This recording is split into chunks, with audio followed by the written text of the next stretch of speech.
All right. I said we were gonna do movies first, but it makes sense to do cartoon after cartoon. I quote unquote finished Steven Universe. I thought I finished Steven Universe because I thought Steven Universe was done.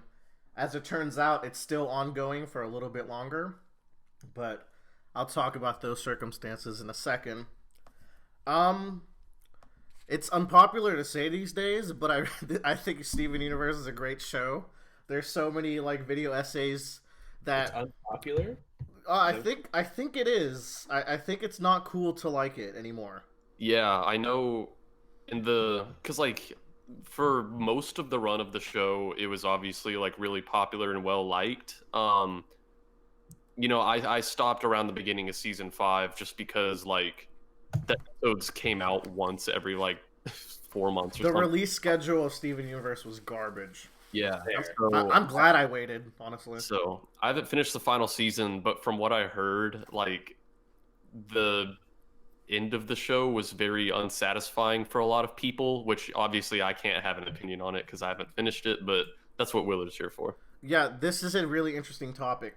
The show's hate kind of dates back a little further than it. Around season like 3 or 4, when it was like at the height of its popularity, um, the Steven Universe fan base kind of became a scary place to be around. Yeah. To the point where I was like, I need to unfollow this subreddit because there's some drama and I don't need that in my life. I find that a lot of stuff I really like ends up having like Terrible fan bases. fan bases that I cringe really hard. Like I really like Undertale, and the fan base for a while was like, I really like. I really like Star Wars, and that's just. Oh, that's not a fan base. yeah, That's, we've seen how that's gone the past few weeks. that's an indoctrination right there. So there's a second part of this fan base debate where now there's a subculture of people hating on Steven Universe. So both the fans and the haters are both kind of annoying. And the way that the fans are annoying, it's like the show. Sorry. Small burps. The show is definitely a kids' cartoon show, but it has very adult themes here and there. But it never hides the fact that it's a kids' cartoon show, and it never loses that base. Yeah. So people really latch on to the show because it's tackling topics that are very near and dear to people's lives. So I feel like they have a certain image of what they want the show to be. And at the end of the day, the show's still a kids' cartoon show, so it's not always going to be as serious as people want it to be because they're investing so much into it. And it leads to these cases where, like, the fan base will send death threats to people that will draw the character skinnier or in the wrong color Oh god. or, like, with the wrong pairing.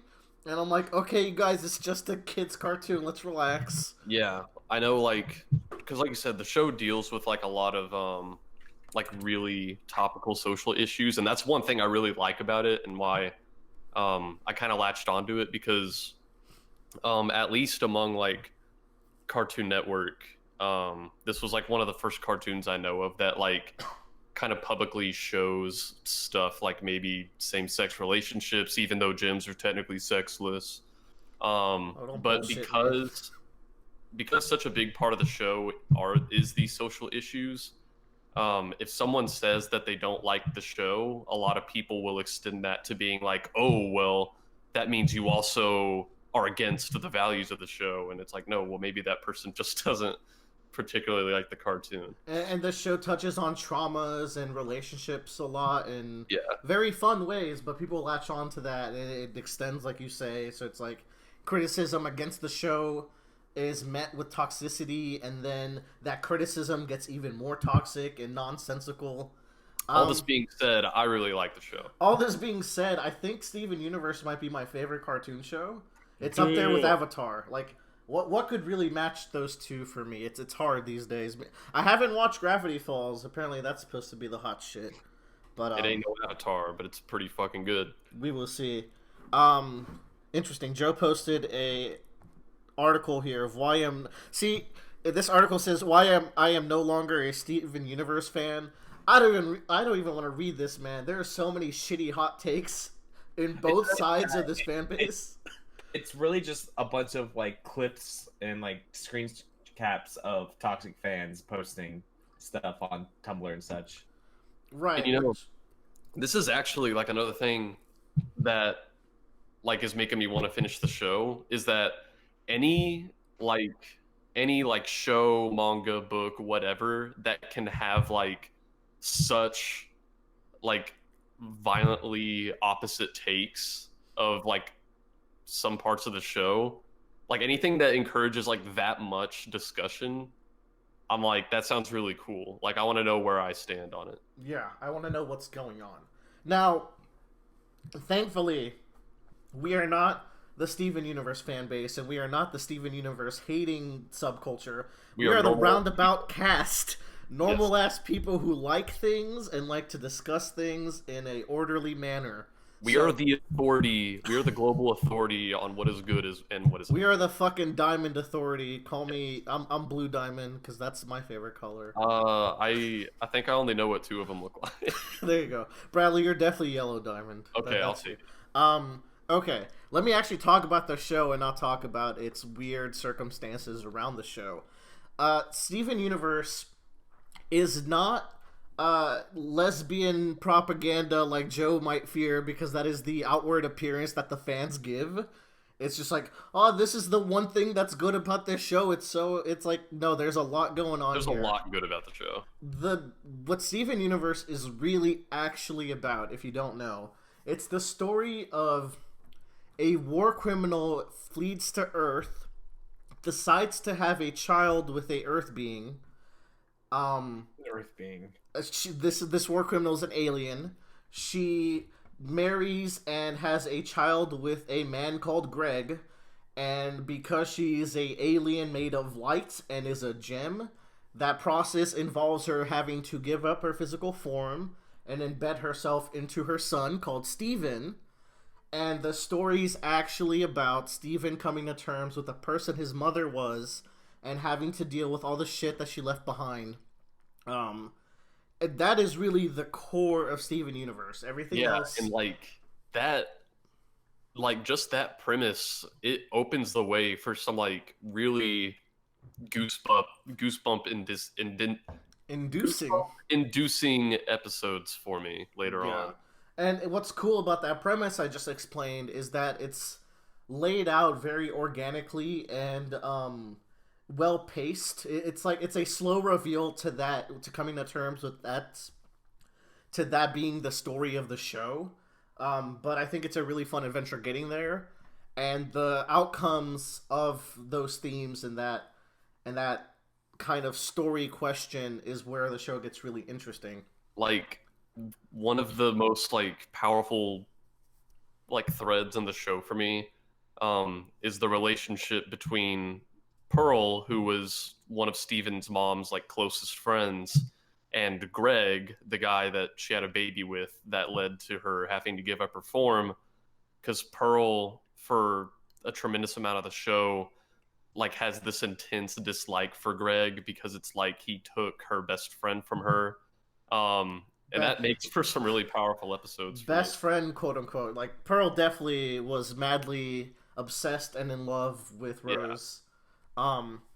And so we'll get to the characters in a bit, but what the show does really well, it does a couple of things really well, and I think these are like objectively good things that outside all the drama relating to the show, I think these are some really novel storytelling ideas that it has.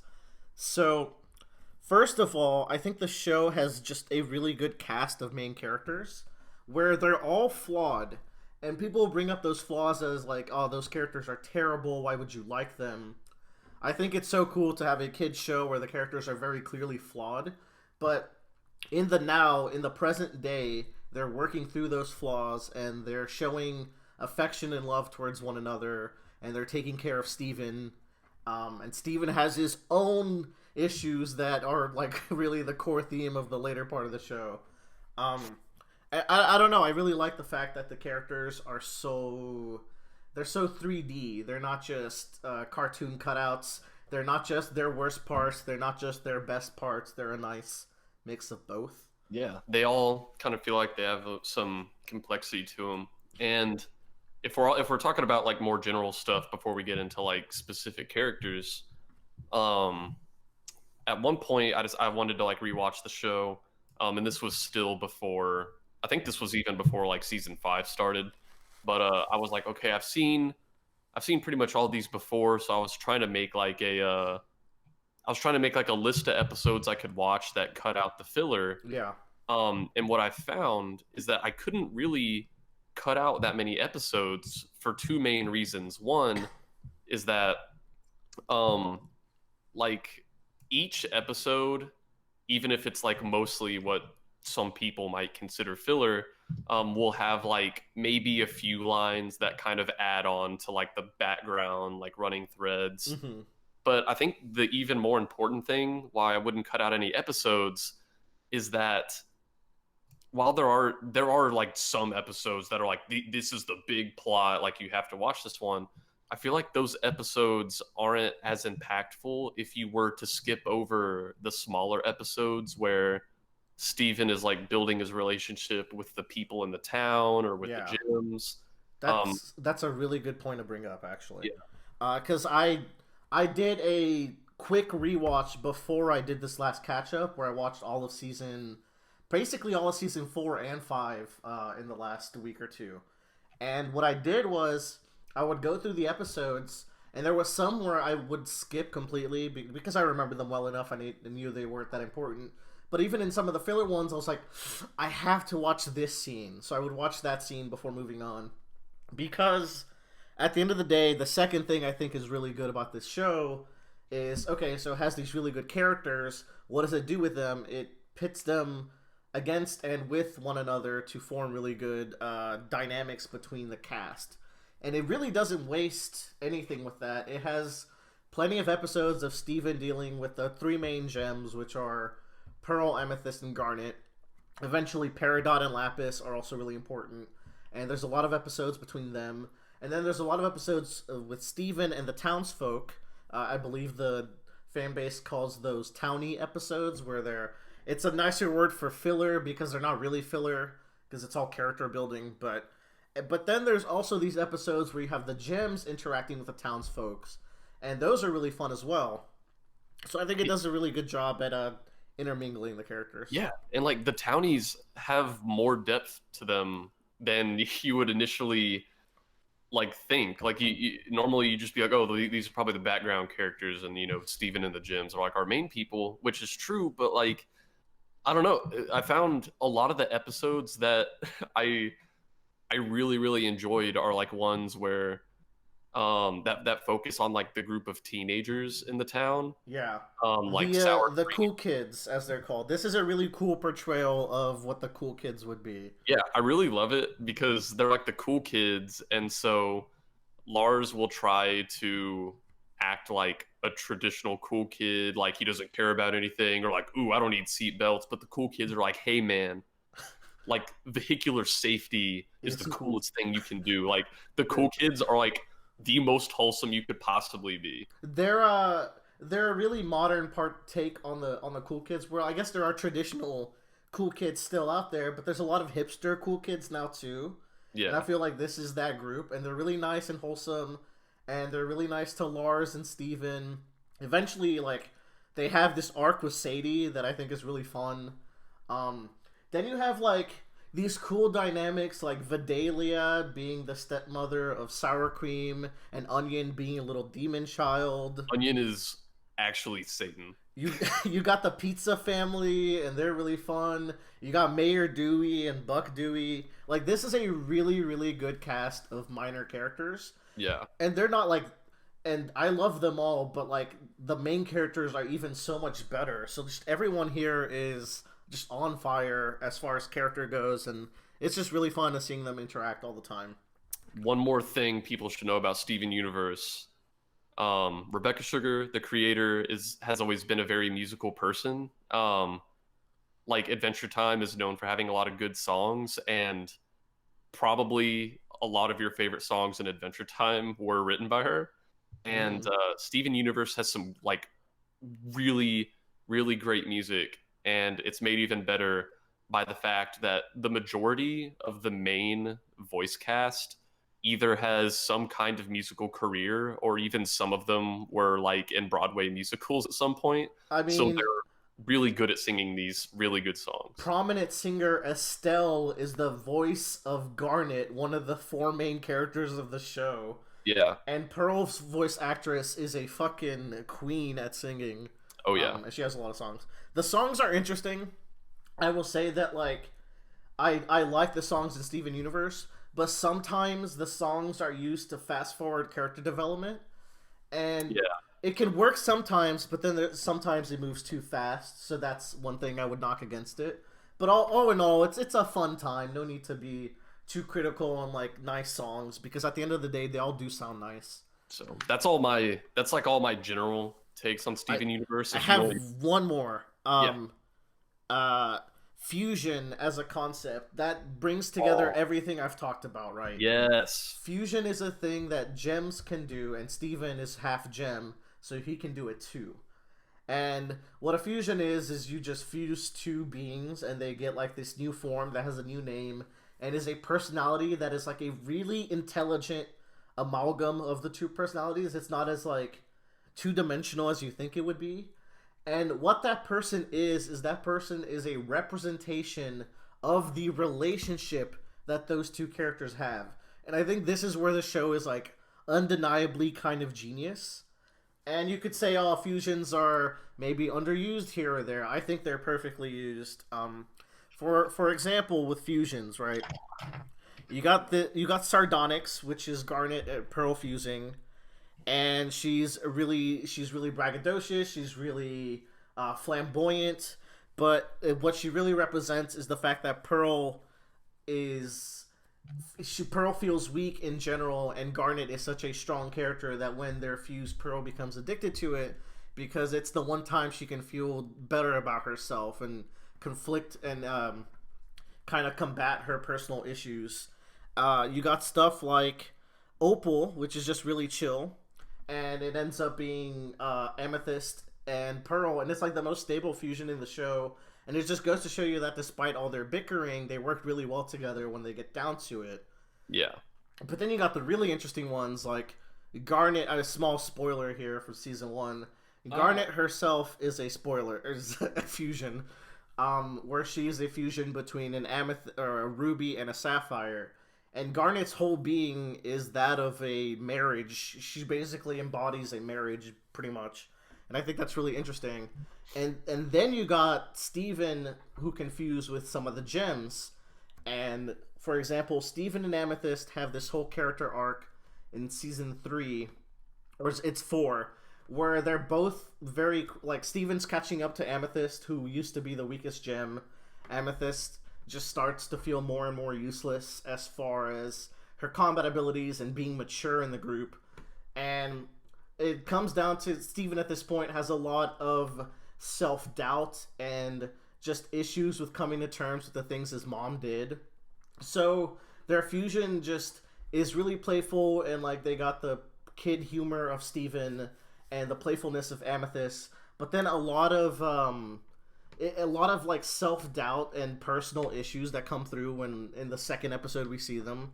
And it just goes to show you that when these two are together, they kind of wallow in their negativity, and it comes through in Smoky Quartz, which is their fusion. There's all sorts of like really cool examples of this. There's Lapis and Jasper fuse forcefully, so it becomes like an analogy for abuseful relationships and stuff like that. And some others that would like there's just all sorts of fusions. It's great. Yeah, it's a the really fusion cool is concept. like you said, like a genius device for showing like the relationships between characters. I think those are some of the general stuff. A really cool thing about the show also is that it has a good balance of, like we were saying, filler episodes, quote unquote, and story episodes, where every season has a good balance of them, but there's always a core story arc going on in different parts of each season. Where season 1's a very establishing season. It's setting up the Gem home world. It's setting up all of our core characters, right?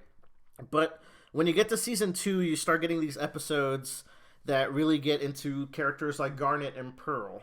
And then you get season 3, which really introduces Peridot and Lapis into the story as part of the main cast, and you get a lot of time establishing those characters. And then by the end of season 3, you get the final Amethyst and Steven storyline stretch. Then you got season 4, which has like a really big Lars section at the end, which is pretty surprising. Like Lars and Sadie get a big section. And Lars has such a good arc. Yeah, surprisingly. They really stretch it out the whole show, and like you can plot out his progression. And he is a minor character, and he has that arc. And then season 5, you get stuff with... It's the season where you really get to terms with who Rose Quartz was, the good things she did, but then also the selfish things she did. And Steven just has to kind of come to terms that a big part of Steven's character arc is wondering why he was even created. Is he just a scapegoat for his mom to escape her responsibilities? Is he someone who has to be as strong of a leader as his mom was? And does he feels very inept because he doesn't feel like he can fill her shoes, which are very large shoes because she is a giant pink woman. Yeah, and the interesting thing is, like, obviously, since I only got to like the beginning of season 5, I don't know the full details of Rose's past or what she's done. But I always found it interesting whenever the idea was raised that maybe Rose wasn't like a totally perfect person. I found that interesting because for the first like 3 seasons, the way everyone talks about her is like, oh no, she was just the best. Everyone loves her. She was a revolutionary. She fought to save planet Earth from the home gem. She was great. Yeah. But then you get to these ideas that she might not be so great. And like I remember there was a Bismuth, right? Yeah. And, that's a good who hated Rose. Like, yeah. Holy shit. Bismuth is a great character to bring up too. I won't spoil anything for you. I will say that at the end of the day, Rose is a very interesting character, and I like her character a lot. Yeah.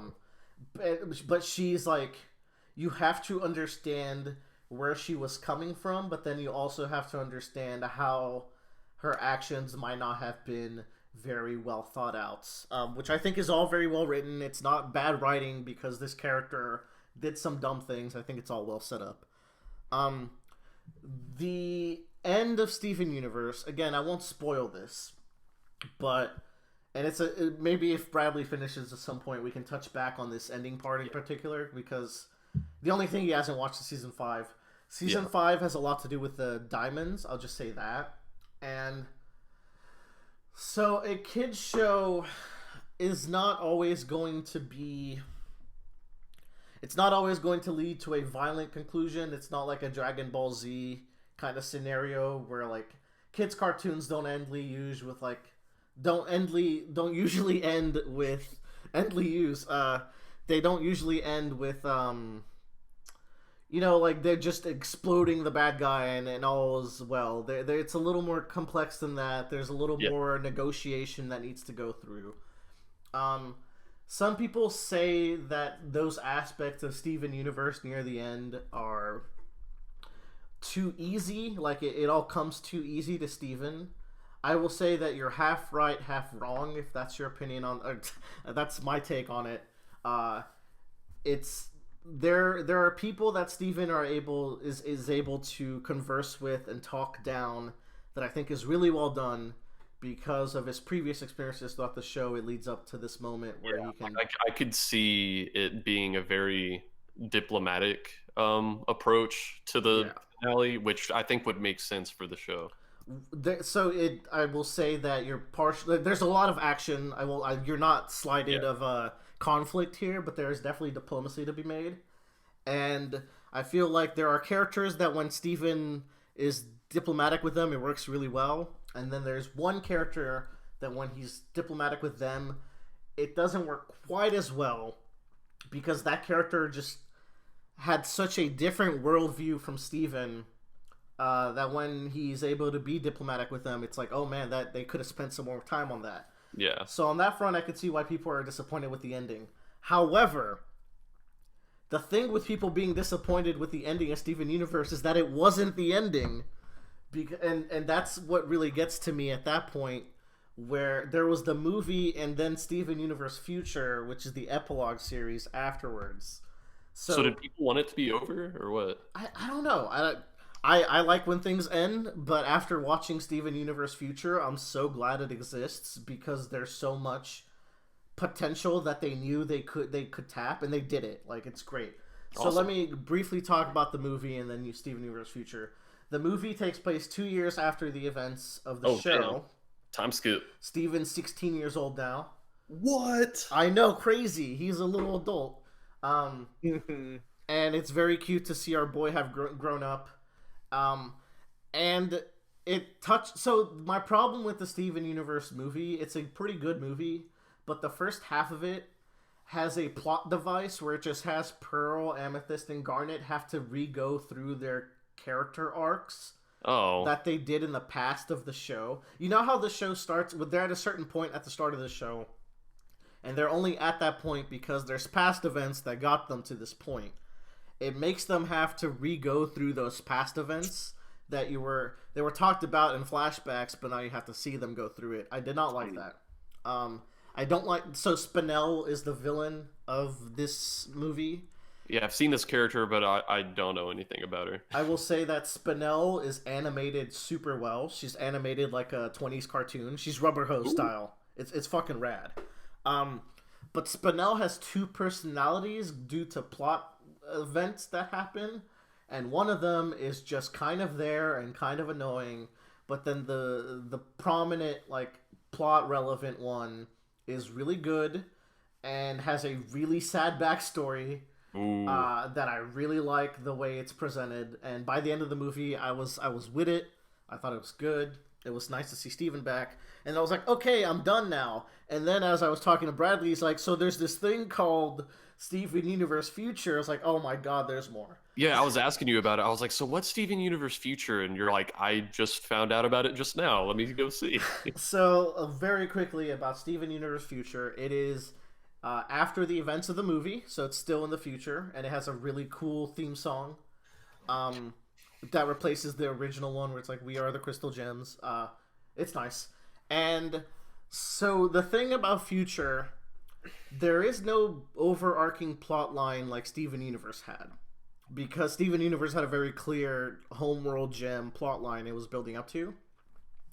Steven Universe Future is more like, here's where we left all these characters off, and things are not as easy as we made it seem in that finale that people complained about. There's still some very prominent social issues and conflicts that need to take place for the day to be saved, as it were. And what Steven Universe Future really focuses on, that I really like, is Steven. And Steven at this point has a lot on his plate. He's gone through a lot of trauma. He's gone through a lot of good times. And you're just seeing this boy who you saw grow up have to take all of this in.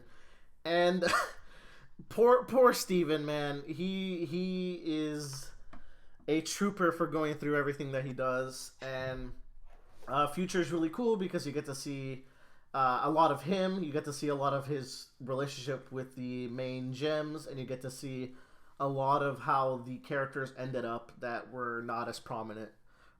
It's really good, but it's not done yet. That's the thing. I might do a quickie on it once it is finished. It's like a limited series where episodes just kind of come out until they're done. I don't know how that works, but it's supposed to be like the final season. It's really cool. Steven Universe is great. You should check it out. Do not listen to any other opinions on it because there are some vitreous takes. I'm kidding, of course. You can go check out those people, but man, You can listen to them, just remember they're wrong. yeah, of course. They're not the Roundabout cast, so you know. But yeah, like, there's a lot of good in the show. There's some funky stuff here and there, but all in all, it's a good time. It's got great characters. Steven and Pearl are my faves. If you have faves, let me know. Comment below. Bradley, who are your favorites? I love Peridot. Oh, dude, Peridot is great. I love her. Peridot's voice is also so funny, and like, she's just a joy to have around. All right, that's Steven Universe. I love it, and maybe you'll love it too if you try it out.